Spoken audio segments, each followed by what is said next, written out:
Donc nous allons parler de la sagesse. Pourquoi? Parce que Jacques en parle. Il nous a déjà dit que la clé pour bien parler, pour commencer à bien parler, bien utiliser nos lèvres, ce sont nos pensées. C'est de l'abondance du cœur que la bouche parle. C'est en quelque sorte le résumé que l'on pourrait faire, si on devait en faire un, de ce que Jacques nous a appris jusqu'ici. La langue, notre langue, est enfermée dans une cage dont les barreaux sont des dents et le gardien des lèvres. Mais la détenue s'évade malgré tout encore.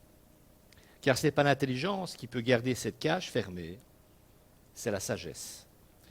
Mais bien entendu, pas n'importe quel type ou quelle sorte de sagesse. Et c'est là que nous allons à nouveau rejoindre notre ami Jacques.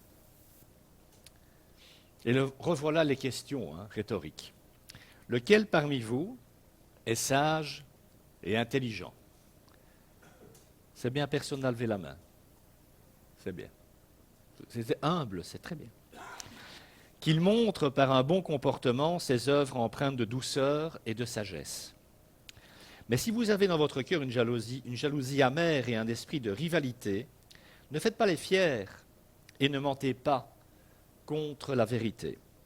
Une telle sagesse ne vient pas d'en haut, elle est au contraire terrestre, purement humaine, démoniaque. En effet, là où il y a de la jalousie et un esprit de rivalité, il y a du désordre et toutes sortes de pratiques mauvaises. La sagesse d'en haut est tout d'abord pure, ensuite porteuse de paix, douce, conciliante, pleine de compassion et de bons fruits. Elle est sans parti pris et sans hypocrisie. Le fruit de la justice est semé dans la paix par ceux qui travaillent à la paix. Revoilà donc la sagesse que Jacques nous invitait déjà à demander à Dieu au tout début de sa lettre. Si quelqu'un manque de sagesse, qu'il la demande à Dieu. Et apparemment, le Seigneur répond à ce genre de prière. J'avais posé la question à l'époque, mais est-ce que nous demandons vraiment souvent à Dieu de la sagesse? Là encore, la question reste ouverte.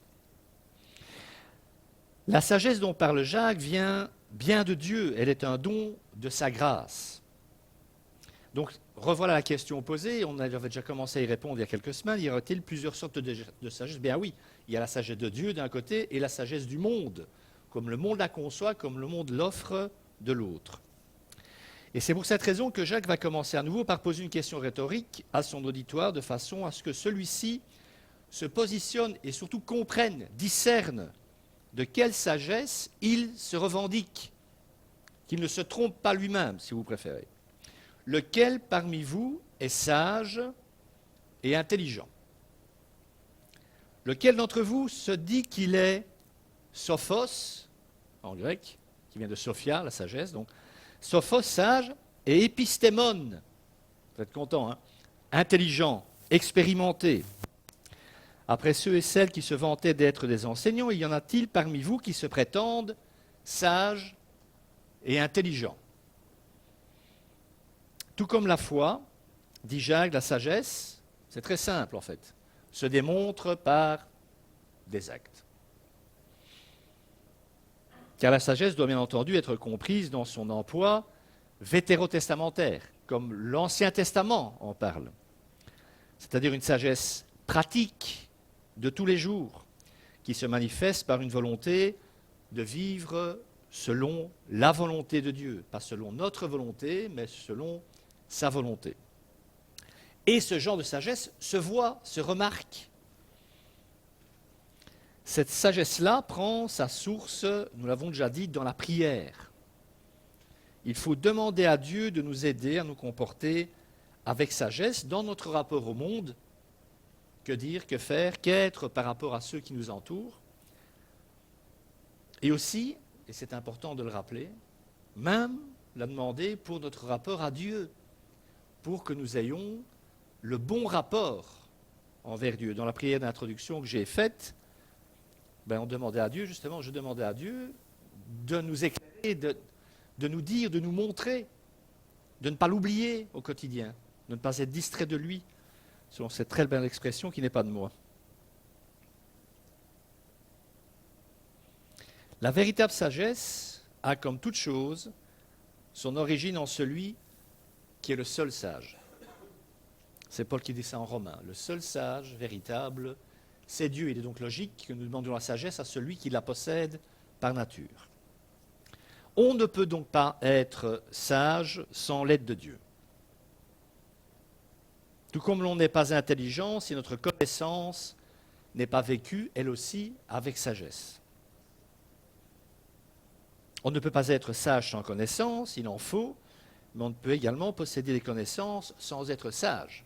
On peut avoir beaucoup de connaissances et ne pas être sage, mais on ne sera jamais sage sans la connaissance. Et quel type de connaissance? Vous l'aurez compris, la connaissance de la parole de Dieu révélée. La bonne nouvelle, c'est que cette sagesse dont parle Jacques, et qu'il invite à ses auditeurs et à ses lecteurs de demander à Dieu, cette sagesse-là, être sage, n'est pas une question de connaissance intellectuelle. Ça ne demande pas d'avoir un QI de 300. Ce n'est pas une question de grade ou de degré. Une des premières hérésies dans l'Église, même au 1er siècle, c'était cette revendication que faisaient certains de devoir atteindre la connaissance de Dieu par palier, en passant à travers les anges, etc. C'est ce qu'on appelait la gnose. La sagesse se démontre par une vie quotidienne, dépendante de Dieu. Et ces sagesses-là, si on la demande, on le recevra. De cette sagesse-là, tout chrétien véritable peut vivre. Donc par ce mot sagesse, Jacques entend la connaissance de la vérité chrétienne, non en théorie seulement, mais pénétrant et dominant la vie pratique tout entière. Pour le dire autrement, Jacques aurait pu reprendre le terme sagesse et le coller au terme foi dont il a parlé. Et remettre la même dualité avec vous vous rappelez, cette conversation entre deux interlocuteurs, là, qu'il cite en exemple au sujet de la foi. Montre-moi ta foi sans les œuvres. Ben, Jacques pourrait dire, montre-moi ta sagesse sans tes œuvres. Montre-moi ta sagesse si elle est véritable par ta vie.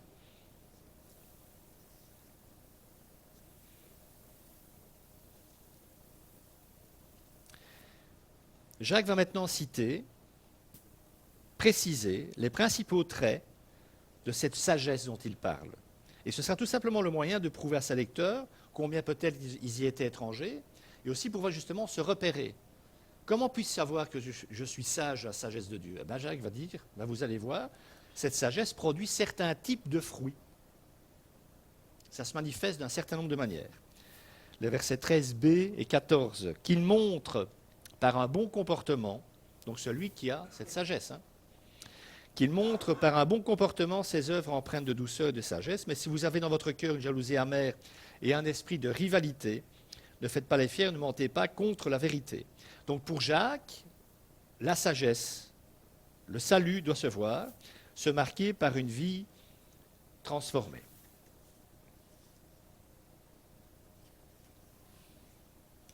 C'est comme la foi, qui ne se voit pas si vous ne la rendez pas visible par vos actes. La sagesse, elle ne se voit pas non plus si notre vie ne la démontre pas. Parce que la sagesse est invisible à l'œil nu. Et c'est ici donc que l'on tombe, je l'ai dit, sur les fruits, sur la notion des fruits. Quels sont les fruits de celui qui se dit sage et intelligent? Jacques répond, ce sont des œuvres empreintes de douceur et de sagesse. Voilà donc les deux fruits. L'humilité et la douceur.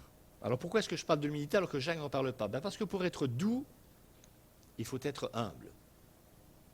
On ne peut pas être doux si l'on n'est pas humble. Vous verrez où j'arriverai en disant ça. Le premier fruit, c'est donc l'humilité. Car face à Dieu et confronté aux choses de Dieu, on peut avoir et il faut avoir une certaine connaissance. Vous avez une certaine connaissance des choses de Dieu. Du moins, j'espère. J'en suis sûr. Mais elle sera toujours incomplète de par l'objet même de notre étude.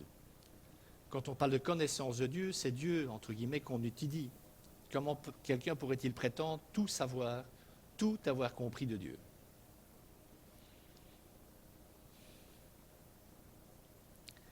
Alors, ça c'est pour Dieu, mais c'est valable pour notre connaissance des autres aussi. Qu'est-ce que je peux savoir, qu'est-ce que je peux comprendre de l'autre? Qu'est-ce que je peux comprendre de moi même? Et si j'élargis le spectre, qu'est-ce que je peux bien comprendre de l'univers qui m'entoure? Il faut de la sagesse, énormément de sagesse, pour apprendre et apprendre encore de la parole de Dieu et comprendre qu'en fin de compte, on ne sait rien, ou pas grand-chose. Que Dieu reste quelque part malgré la révélation qu'il fait de lui-même et ce que l'on peut en connaître au-delà de ce qu'il révèle. C'est la réponse de Dieu aux questions de Job qui, vu les circonstances, vous paraissent pourtant légitimes. Job, il souffre tellement, c'est normal qu'il demande quelque part des comptes à Dieu. Et pourtant, Dieu, j'ai pas tout, ça dure sur 3 chapitres, hein, mais quelques versets quand même, du chapitre 38 de Job, là où Dieu va répondre à Job. L'Éternel répondit à Job du milieu de la tempête et dit, « Qui est celui qui obscurcit mes desseins par des discours sans intelligence ?» C'est quelqu'un qui souffre qui l'a prié. C'est un terrain comme un vaillant homme, je t'interrogerai et tu m'instruiras. Donc il dit, Job, puisque tu sais malin, tu vas m'instruire, moi qui suis Dieu. Où étais-tu quand je fondais la terre? Dis-le si tu as de l'intelligence. Qui en a fixé les dimensions? Le sais-tu? Ou qui a étendu sur elle le cordeau? Bon, les mesures, hein, si vous préférez. Sur quoi ces bases sont-elles appuyées? Ou qui en a posé la pierre angulaire? Alors que les étoiles du matin éclataient en chants d'allégresse et que tous les fils de Dieu, donc les anges, poussaient des cris de joie. Qui a fermé la mer avec des portes quand elle s'élança du sein maternel, quand je fis de la nuée son vêtement et de l'obscurité ses langes, quand je lui imposai ma loi et que je lui mis des barrières et des portes, quand je dis tu viendras jusqu'ici, tu n'iras pas au-delà, ici s'arrêtera l'orgueil de tes flots. Depuis que tu existes, as-tu commandé au matin? As-tu montré sa place à l'aurore pour qu'elle saisisse les extrémités de la terre et que les méchants soient secoués, pour que la terre se transforme comme l'argile qui reçoit une empreinte et qu'elle soit parée comme d'un vêtement, pour que les méchants soient privés de leur lumière et que le bras qui se lève soit brisé? As-tu pénétré jusqu'aux sources de la mer? T'es-tu promené dans les profondeurs de l'abîme? Les portes de la mort t'ont-elles été ouvertes? As-tu vu les portes de l'ombre de la mort? As-tu embrassé du regard l'étendue de la terre? Parle, si tu sais toutes ces choses. C'est étonnant comme réponse tout de même, non? Et sur 3 chapitres encore, hein, 3 chapitres, Dieu va remettre Job à sa place de créature, qui n'a pas les moyens d'envisager tout le spectre de la connaissance et de la sagesse divine, parce qu'il ne possède pas la sagesse divine. Alors nous en savons un peu plus, beaucoup plus que Job sur Dieu. Vraiment, hein? Bah oui, tout de même. Hein?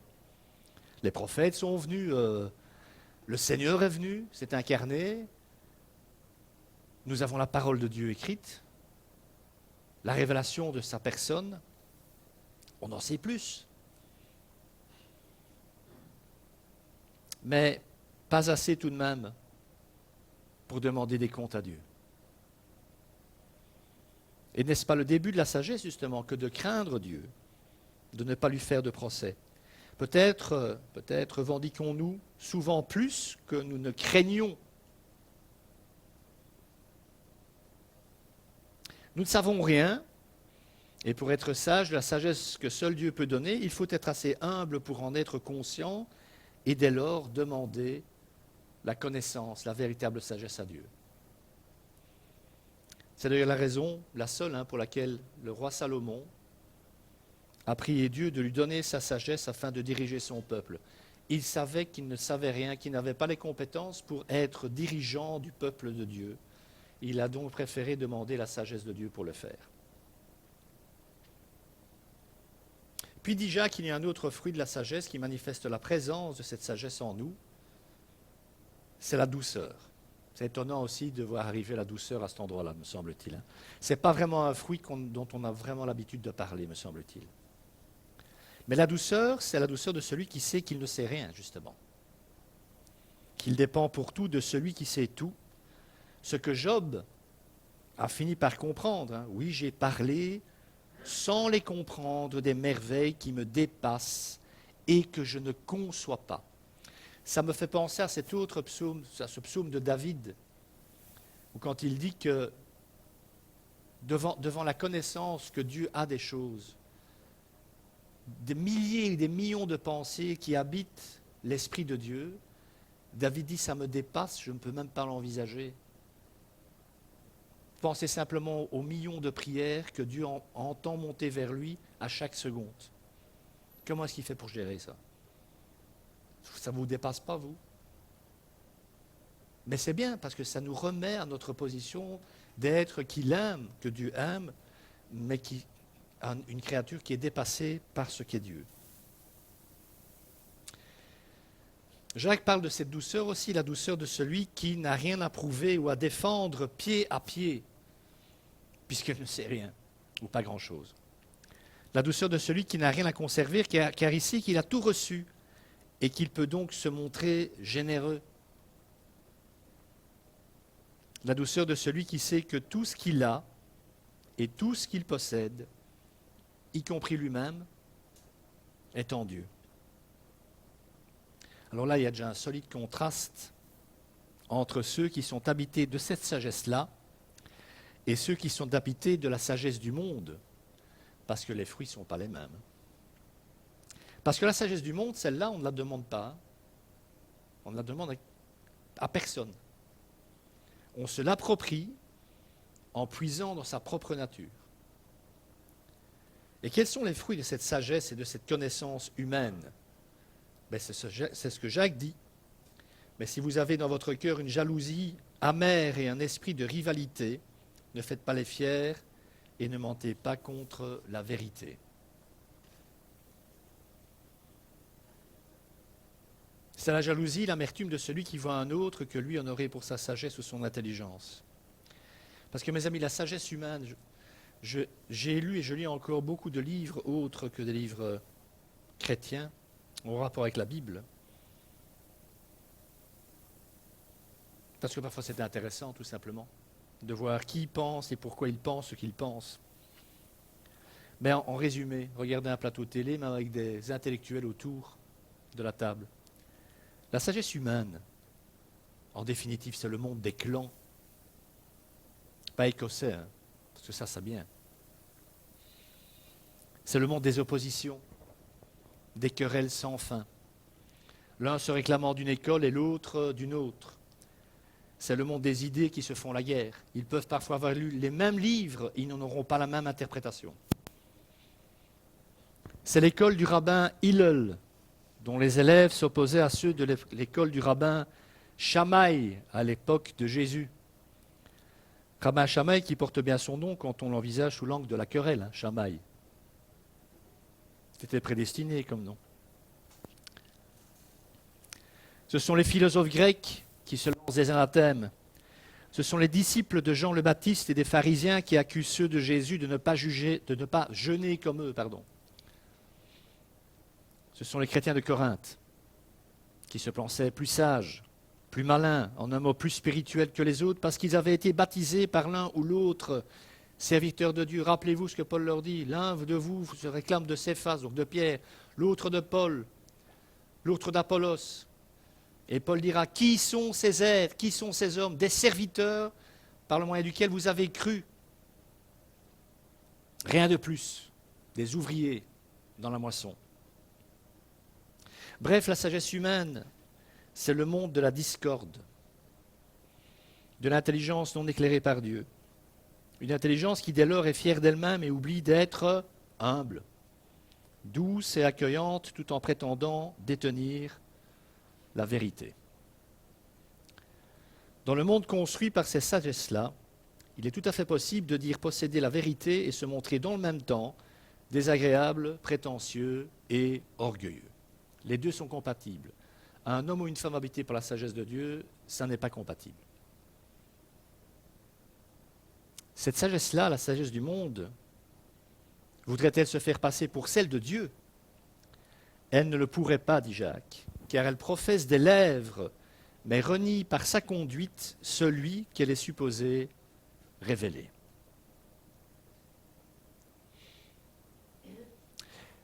Les deux fruits de la sagesse, selon Dieu, devraient d'ailleurs nous interpeller. C'est là que je voulais arriver, en fait. Ou à tout le moins nous faire remonter quelques souvenirs. Humilité, douceur, ça ne vous fait penser à rien, vous. Où ai-je donc déjà vu ces deux qualités réunies? Matthieu 11. C'est Jésus qui parle, bien sûr. Hein. Prenez mon joug sur vous et mettez-vous à mon école, car je suis doux et humble de cœur. Et vous trouverez le repos pour vous-même. Oui, mon joug est facile à porter et la charge que je vous impose est légère. Je suis doux et humble de cœur. C'est notre Seigneur qui dit ça. Jésus, le sage parmi les sages, le Fils sorti du sein du Père, le Fils engendré par lui, est doux et humble de cœur. Et d'office, il nous dit quelque chose du cœur du Père, qui lui aussi est humble et doux.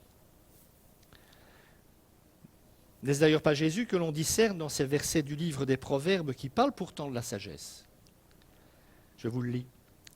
La sagesse crie bien haut dans les rues, sa voix résonne sur les places publiques. Dominant le tumulte, elle appelle. Près des portes de la ville, elle fait entendre ses paroles disant « Jusqu'à quand, stupide, autrement dit, homme sans sagesse, vous complairez-vous à des sottises? Et vous, moqueurs, jusqu'à quand prendrez-vous plaisir à vous moquer? Et vous, insensés, jusqu'à quand détesterez-vous la connaissance? Écoutez mes avertissements, voici, je répandrai sur vous mon esprit, avec un E majuscule, et je vous ferai connaître mes paroles. » De nombreux chrétiens, à travers les siècles, les pères de l'Église en tête, voient en cette sagesse leur Seigneur Jésus qui proclame la parole de Dieu et qui désire répandre son esprit. L'apôtre Jean, en tout cas, semble avoir eu le livre des Proverbes à l'esprit lorsqu'il a rédigé l'introduction de son évangile. Et j'ai fait un tableau comparatif. Je vous lis le texte de Jean. Au commencement, la parole existait déjà, la parole était avec Dieu et la parole était Dieu. Elle était au commencement avec Dieu. Qui était cette parole? Le Christ, vous le savez. Tout a été fait par elle et rien de ce qui a été fait n'a été fait sans elle. En elle, il y avait la vie et cette vie était la lumière des êtres humains. La lumière brille dans les ténèbres et les ténèbres ne l'ont pas accueillie. Eh bien, quand vous comparez avec Proverbe 3, c'est par la sagesse que l'Éternel a fondé la terre. C'est par l'intelligence qu'il a affermi le ciel. C'est par sa connaissance que les abîmes se sont ouverts et que les nuages distillent la rosée. D'un côté, la parole créatrice, de l'autre, la sagesse créatrice. Mais ne parle-t-on pas de la même chose? De la même personne, croyez-vous? Cette personnification de la sagesse divine en la personne de Christ ne doit pas nous étonner. Après tout, le livre des Proverbes redit un grand nombre de fois que c'est Dieu qui a créé l'univers au moyen de la sagesse. Christ, le Fils étant Dieu, étant le médiateur, l'outil de la création pour tous les écrivains du Nouveau Testament, Paul en tête. Colossiens 1, le Fils est l'image du Dieu invisible, le premier-né de toute la création. En effet, écoutez, c'est en lui que tout a été créé dans le ciel et sur la terre, le visible et l'invisible, trône, souveraineté, domination, autorité, tout a été créé par lui et pour lui. Il existe avant toute chose et tout subsiste en lui. Je vous rappelle que tous les auteurs, mis à part Luc, tous les auteurs du Nouveau Testament étaient juifs et imprégnés de l'Ancien Testament. Et ils ont vu au travers de la sagesse divine si souvent dépeinte dans leur livre sacré le Christ de Dieu, le Fils de Dieu. Et nous allons prendre conscience, en continuant notre lecture dans Jacques, que d'autres choses du même type, d'autres termes vont bientôt nous faire penser eux aussi à une autre personne de la Trinité, mais n'anticipons pas. On reprend Jacques, si vous le voulez bien. Une telle sagesse ne vient pas d'en haut, donc cette fameuse sagesse humaine qui porte les fruits de notre humanité seulement, et pas les fruits que Dieu veut nous voir porter. Elle est au contraire, contrairement à la sagesse de Dieu, terrestre, purement humaine, démoniaque. En effet, là où il y a de la jalousie et un esprit de rivalité, il y a du désordre et toutes sortes de pratiques mauvaises. La sagesse d'en haut est tout d'abord pure, ensuite porteuse de paix, douce, conciliante, pleine de compassion et de bons fruits. Elle est sans parti pris et sans hypocrisie. Le fruit de la justice est semé dans la paix par ceux qui travaillent dans la paix. La vraie sagesse vient d'en haut, nous l'avons dit. Elle est un don par lequel Dieu répond à la prière. Et en opposition, la fausse sagesse dont se vante l'homme naturel, l'homme sans Dieu, est de ce monde où règnent les ténèbres et le péché. Elle est terrestre. Elle a son origine sur la terre. Jacques l'appelle cette sagesse humaine, animale, littéralement psychique, psyché en grec. Autrement dit, provenant des forces naturelles de l'âme, dénuée de l'Esprit de Dieu, et croissant sur le sol naturel du moi humain dans son éloignement de Dieu. Plus vous êtes, c'est symptomatique, ça n'était pas le cas dans les siècles passés sans doute, mais aujourd'hui en tout cas, plus vous lisez ou vous écoutez les grands intellectuels de notre temps, plus vous vous rendez compte qu'ils sont tous athées. Au plus ils ont de la connaissance, et cette connaissance est réelle d'une certaine manière, au plus ils s'éloignent de Dieu.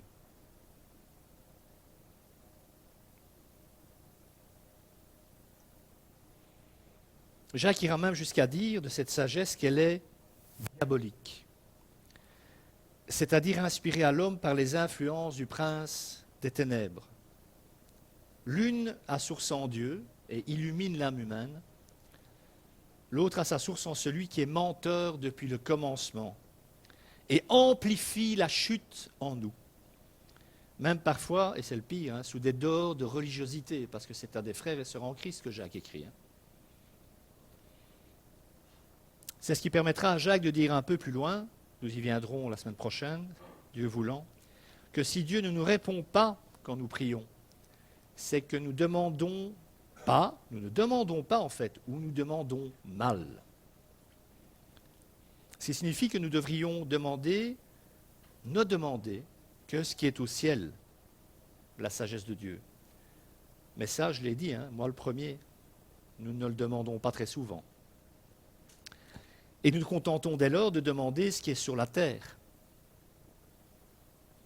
Toutes des choses que le diable promet depuis la nuit des temps et qu'il a même proposées au Christ lors de la tentation au désert, en Matthieu 4. Toutes des choses que Dieu, lui, n'accorde jamais pour notre plus grand bien.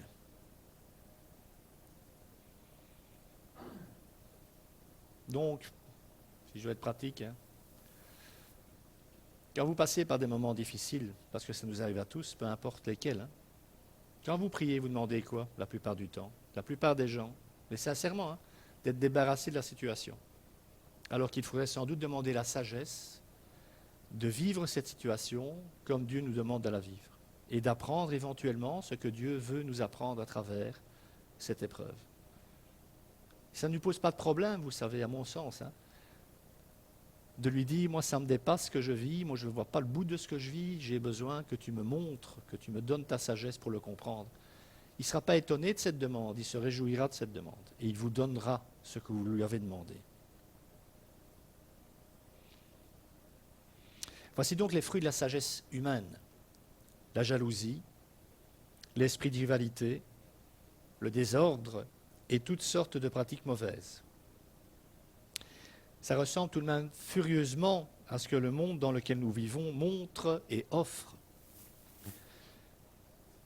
Et c'était pourtant aussi le vécu réel ou potentiel des chrétiens auxquels Jacques écrit sa lettre. Et il écrit justement, sans doute pour que cela cesse, et que ceux qui portent de tels fruits, les fruits de la sagesse humaine, arrêtent de penser qu'ils peuvent porter de tels fruits et se dire chrétiens, se croire chrétiens, s'illusionner de l'être alors qu'aucune beauté spirituelle visible ne découle de leur vie. C'est le premier stade de la sagesse humaine, de la sagesse selon Dieu, si nous la possédons, n'est-il pas de cesser de nous illusionner sur nous-mêmes? C'est quelque part le début de la sagesse.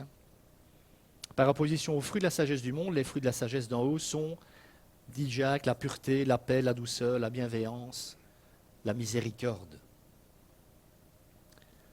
Il dit que la sagesse est pure. Pourquoi dit-il ça? Parce qu'elle est exempte de toute souillure sensuelle, de toute convoitise, et surtout de toute arrière-pensée et de tout motif égoïste. Ensuite, la sagesse est pacifique. Autrement dit, elle amène la paix. Elle donne la paix. Le fameux shalom de Dieu, que cet être, dans l'exemple que Jacques avait donné, cet être qui a faim et qui a froid, et que ce chrétien a dit, mais va, shalom, la paix sur toi, en ne lui donnant rien, en ne l'aidant pas dans sa situation. Ici, par contre, celui ou celle qui est habité par la sagesse de Dieu peut offrir le véritable shalom, la véritable paix de Dieu, parce qu'elle est dominée par l'amour qui tend sans cesse à la paix.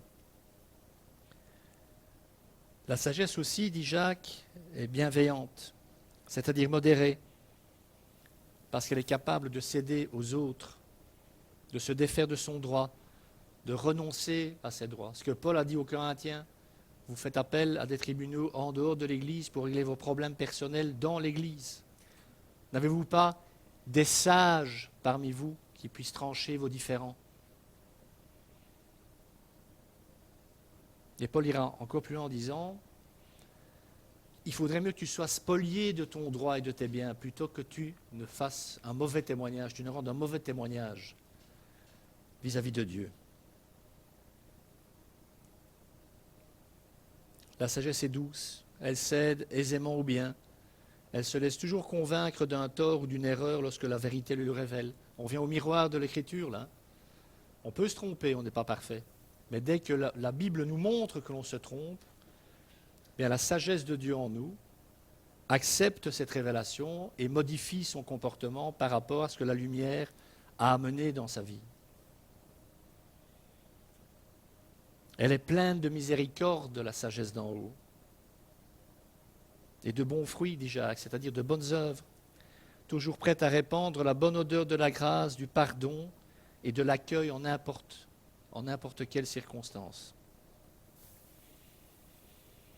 Elle est sans duplicité, elle est libre de tout esprit de jugement et elle est impartiale.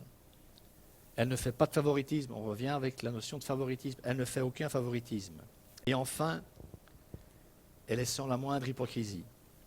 En d'autres termes, elle est toujours sincère en elle-même et dans toutes ses manifestations. Elle garde cette sincérité.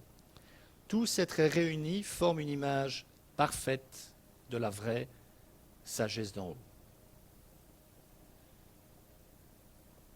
En repassant toutes ces qualités, je me suis dit que j'en avais pas beaucoup.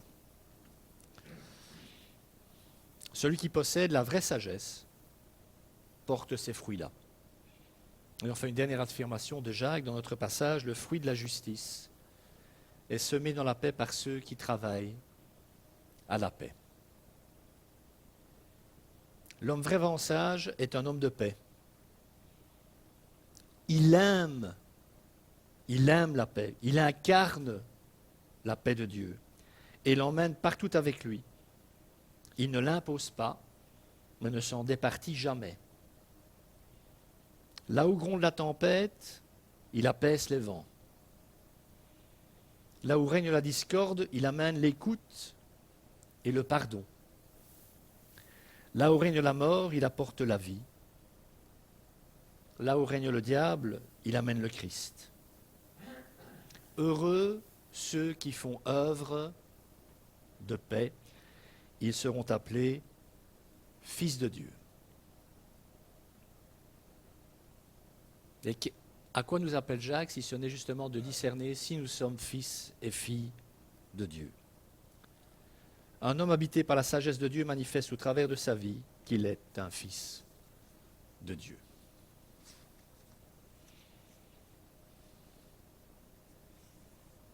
Nous devons ressembler à notre Père. Il y a parfois des personnes, je pense, vous connaissez, hein, je pense au fils d'un ancien ministre d'Ardenne décédé, vous voyez?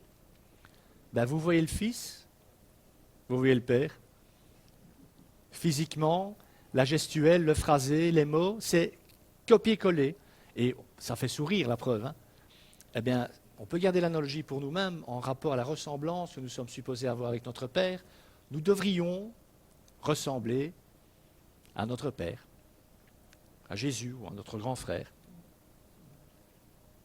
Il est étonnant de relever, et je conclurai par ça, que chez Jacques, et c'est là que je viens avec mon deuxième point, la sagesse fonctionne comme l'Esprit Saint chez Paul. Parce qu'on parle des mêmes fruits. Dans Jacques, la sagesse aide à tenir bon dans l'épreuve, hein, c'est le début de son chapitre 1, rappelez-vous. Elle délivre des œuvres de la chair, de la convoitise, c'est exactement ce que Paul dit dans l'Épître aux Romains, dans l'Épître aux Galates. Et produit, la sagesse et l'Esprit Saint, produit le fruit de la vie chrétienne. Galates 5, 22, l'amour, la paix, la patience, la bonté, la bienveillance. Alors Jacques ne parle pas du Saint-Esprit dans son épître, mais lui substitue la sagesse. Comme tout à l'heure, la sagesse au Christ. Cela ne veut bien entendu pas dire que Jacques ne croyait pas en l'Esprit Saint. Paul sera l'apôtre de l'Esprit, Jacques, l'ancien d'Église fidèle et puissant aux de l'Ancien Testament et du judaïsme de son temps. Alors j'ai fait ce tableau comparatif entre le Sermon sur la montagne, la sagesse dans Jacques et les fruits de l'Esprit en Paul. C'est tout de même clair, me semble-t-il. Hein?